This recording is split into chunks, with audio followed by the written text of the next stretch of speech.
नाशिक जिल्ह्यातील राष्ट्रवादीच्या ज्या काही महिला पदाधिकारी होत्या त्यांनी थेट सुनेत्रा पवार यांना एक पत्र लिहिलं आणि त्या पत्रात अशी मागणी करण्यात आली की रुपाली चाकणकर यांच्यावर कारवाई करण्यात यावी, त्यांना पक्षातील सगळ्या पदावरून बडतर्फ करण्यात यावं। चाकणकरांना वाचवण्यासाठी प्रदेशाध्यक्ष सुनील तटकरे यांनी लॉबिंग सुरू केल्याची सुद्धा चर्चा आहे आणि ह्या पत्रानंतर रुपाली चाकणकर यांना पक्षातून बाजूला करण्याच्या हालचाली अत्यंत वेगाने होत आहेत। कारण पुण्यातील राष्ट्रवादी काँग्रेसच्या नेत्या रुपाली पाटील ठोंबरे यांनी सुद्धा आज सकाळी मुंबई गाठलेली आहे। थोड्या वेळात त्या सुनेत्रा पवार यांना भेटणार आहेत आणि चाकणकर यांचा राजीनामा घ्यावा, अन्यथा महिलांना पक्षात काम करणं कठीण जाईल।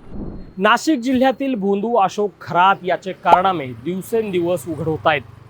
अशोक खरात यांनी महिलांचं लैंगिक शोषण केलं, त्याच्यासोबत अनेक मोठ्या राजकीय लोकांचे कनेक्शन होते। यामध्ये सगळ्यात महत्त्वाचं नाव होतं राष्ट्रवादी काँग्रेसच्या महिला प्रदेशाध्यक्ष रुपाली चाकणकर यांचं।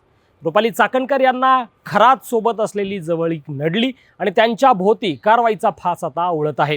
राज्य महिला आयोगाच्या अध्यक्षपदावरून चाकणकर यांना राजीनामा द्यावा लागला। त्यानंतर आता रुपाली चाकणकर यांची राष्ट्रवादीतील इतर पदांवरून गच्छंती होणार का, याकडे मोठं प्रश्नचिन्ह उपस्थित झालेलं आहे। कारण नाशिक जिल्ह्यातील राष्ट्रवादीच्या ज्या काही महिला पदाधिकारी होत्या त्यांनी थेट सुनेत्रा पवार यांना एक पत्र लिहिलं आणि त्या पत्रात अशी मागणी करण्यात आली की रुपाली चाकणकर यांच्यावर कारवाई करण्यात यावी, त्यांना पक्षातील सगळ्या पदावरून बडतर्फ करण्यात यावं, अन्यथा आम्हाला महिला म्हणून पक्षात काम करणं कठीण जाईल। हे काल रात्री हे पत्र सुनेत्रा पवार यांच्यापर्यंत पोहोचलं आणि तातडीने सुनील तटकरे यांनी पाऊल उचलले, जे राष्ट्रवादी काँग्रेसचे प्रदेशाध्यक्ष आहेत। त्यांनी काय केलं, राधाकृष्ण विखे यांना सोबत घेतलं आणि थेट फडणवीसांचं घर गाठलं। फडणवीसांकडे जाऊन त्यांनी रुपाली चाकणकर यांच्यासाठी लॉबिंग केली।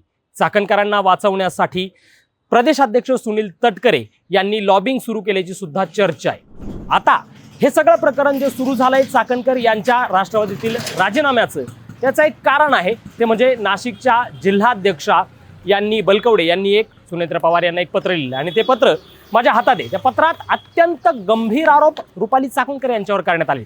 त्या पत्रात नक्की राष्ट्रवादी महिला काँग्रेसच्या नाशिक जिल्हाध्यक्ष प्रेरणा बलकवडे हे काय म्हणतात हे पाहणं महत्त्वाचं आहे। हे जे पत्र आहे त्यांनी ते सुनेत्रा पवार यांना लिहिलेलं आहे आणि ह्या पत्रानंतर रुपाली चाकणकर यांना पक्षातून बाजूला करण्याच्या हालचाली अत्यंत वेगाने होत आहेत। कारण पुण्यातील राष्ट्रवादी काँग्रेसच्या नेत्या रुपाली पाटील ठोंबरे यांनी सुद्धा आज सकाळी मुंबई गाठलेली आहे। थोड्या वेळात त्या सुनेत्रा पवार यांना भेटणार आहेत आणि चाकणकर यांचा राजीनामा घ्यावा, अन्यथा महिलांना पक्षात काम करणं कठीण जाईल।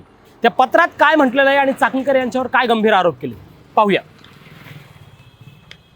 हे पत्र जे आहे ते पत्र आहे प्रेरणा बलकवडे यांचं। प्रेरणा बलकवडे या भगूर नगरपालिकेच्या नगराध्यक्ष आहेत, राष्ट्रवादी काँग्रेसच्या नाशिक जिल्हाध्यक्ष आहेत। त्यांनी सुनेत्रा पवार यांना हे पत्र लिहिले। त्या पत्रात विषय त्यांनी असा मांडला आहे की रुपाली चाकणकर यांची महिला प्रदेशाध्यक्ष पदावरून आणि पक्षातील सर्व पदांवरून तात्काळ बडतर्फी करण्यात यावी।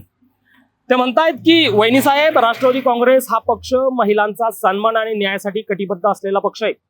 याच मूल्यांवर विश्वास ठेवून आम्ही नाशिक जिल्ह्यातील राष्ट्रवादी महिला काँग्रेसच्या कार्यकर्त्या पक्षाचं काम अत्यंत निष्ठेने करतो, परंतु आज पक्षाच्या अस्तित्वावर आणि तत्वांवरच प्रश्नचिन्ह निर्माण झालंय आणि त्याची तीव्र वेदना आम्हाला आहे आणि त्यामुळे आम्ही हे तुम्हाला आवाहन करतोय। अशोक खरात याच्याकडून अनेक महिला आणि तरुण मुलींचा छळ झाल्याचा भयानक प्रकार पक्ष जो घडलाय, त्या प्रकरणात पक्षाच्या महिला प्रदेशाध्यक्ष सौ रुपाली चाकणकर यांचा थेट संपर्क असल्याचं उघड झालंय। ही अत्यंत लज्जास्पद बाब आहे। गेल्या अनेक वर्षांपासून महिलांचा छळ करणाऱ्या व्यक्तीच्या समर्थन त्या करतायत, त्यामुळे राज्याच्या राजकारणात पक्षाच्या प्रतिमेचं कधीही भरून न येणारं नुकसान झालंय। ही त्यांची पहिलीच वेळ नाही। आता यामध्ये ज्या प्रेरणा बलकवडे त्यांनी इतर सुद्धा संदर्भ दिलेले आहेत। रुपाली चाकणकर यांची वादग्रस्त असण्याची, त्यांची कारकीर्द किती वादग्रस्त आहे, त्यांनी कोणत्या कोणत्या प्रकरणात अशाच पद्धतीचं काम केले त्याचा सुद्धा उल्लेख त्यांनी त्यांच्या ज्या पत्रात केलेला आहे। ते म्हणतायत की ही त्यांची पहिली वेळ नाहीये। यापूर्वी हगवणे व इतर प्रकरणात देखील त्यांचा निष्काळजीपणा कार्यामुळे पक्षाचं नाव खराब झालं होतं। त्यावेळी अजित पवार, तत्कालीन राष्ट्रीय अध्यक्ष आणि दिवंगत राज्याचे आपले उपमुख्यमंत्री अजित पवार यांनी त्यांच्यावर कारवाई करायची व निवडणुकीनंतर महिला प्रदेशाध्यक्ष बदलण्याची चर्चा अनेक वेळा केली होती। हा जो उल्लेख आहे हा अत्यंत महत्त्वाचा आहे। अजित पवार यांनी अपघातापूर्वी रुपाली चाकणकर यांना हटवण्यासंदर्भात यांनी जे पत्र लिहिलंय त्या प्रेरणा बलकवडे आणि इतर महिला कार्यकर्त्यांची अनेक वेळा चर्चा केली होती आणि स्वतः अजित पवार म्हणाले होते की आपल्याला महाराष्ट्राची महिला प्रदेशाध्यक्ष बदलायची आहे। पक्षाला प्रत्येक वेळी या संवेदनशील प्रकरणाची माहिती असून त्यांच्यावर ठोस कारवाई कधी झाली नाही। आणि याच दुर्लक्षपणामुळे पक्षावर आज ही गंभीर वेळ ओढवली आहे। पक्षाची प्रतिमा समाजात डागळली। आपल्या महिला प्रदेशाध्यक्षांचं नाव प्रकरणात जोडल्याने व महिलांचा छळ करणाऱ्याचे समर्थन त्या करतात। त्या महिला नेतृत्वाखाली आम्ही तळागाळातील महिला कार्यकर्त्या काम करू शकत नाहीत। हे थेट जे पत्र आहे ते प्रेरणा बलकवडे ज्या नाशिकच्या जिल्हाध्यक्ष त्यांनी लिहिलेलं आहे आणि या पत्रावर जवळपास 28 पदाधिकाऱ्यांच्या सह्या आहेत आणि त्या सगळ्या म्हणतायत की आम्ही रुपाली चाकणकर यांच्या नेतृत्वात कामच करू शकत नाहीयेत। आता त्या पुढे म्हणतात की ग्रामीण भागात आम्ही महिला त्यांच्यासोबत काम केलं तर लोकांमध्ये आमच्याविषयी चुकीची छबी निर्माण होईल। लोकांमध्ये जाऊन पक्षाच्या तत्वांविषयी बोलणं आम्हाला जवळपास अशक्य होणार आहे। म्हणजे रुपाली चाकणकर यांचे जे अशोक खरात याच्यासोबतचे संबंध होते, त्यांची जी जवळीक होती ते अशोक खरात याला गुरुमाऊली म्हणत असत।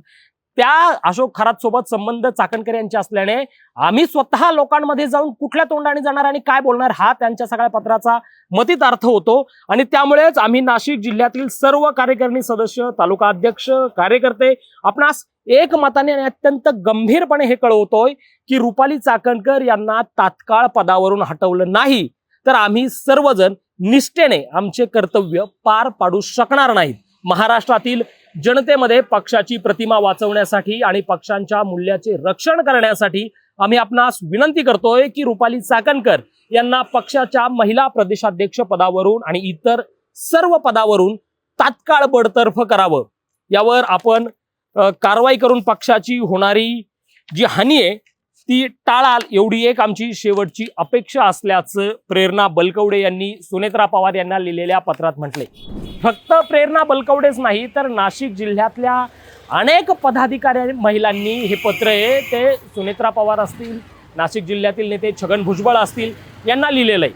आता मुद्दा हा उपस्थित होतो की राज्य महिला आयोगाचा अध्यक्षपदाचा राजीनामा दिल्यानंतर रुपाली चाकणकर यांच्यावर अद्याप पक्षातून कारवाई का झाली नाहीये। काल राष्ट्रवादी काँग्रेसच्या आमदारांची एक अत्यंत महत्त्वाची बैठक पार पडली आणि या बैठकीमध्ये रुपाली चाकणकर यांचे जे संबंध होते अशोक खरात सोबत, हे संबंध किती टोकाचे होते या संदर्भात सुनेत्रा पवार यांनी नाराजी व्यक्त केलेली आहे। आणि त्या संदर्भात जर आपण पाहायला गेलं तर आज रुपाली ठोंबरे पाटील सुद्धा मुंबईला दाखल झालेले आहेत आणि सुनेत्रा पवार यांच्याकडे त्या रुपाली चाकणकर यांच्या राजीनाम्याची मागणी सुद्धा करणार आहेत। आता आज दुपारनंतर किंवा आज रात्रीपर्यंत या राजीनाम्या संदर्भात काय नक्की निर्णय घेतला जातोय, काय या संदर्भात सुनेत्रा पवार निर्णय घेतात हे पाहणं महत्त्वाचं असणार आहे। एकीकडे महिला पदाधिकारी रुपाली चाकणकर यांच्या राजीनाम्यासाठी सुनेत्रा पवार यांना पत्र लिहित असताना दुसरीकडे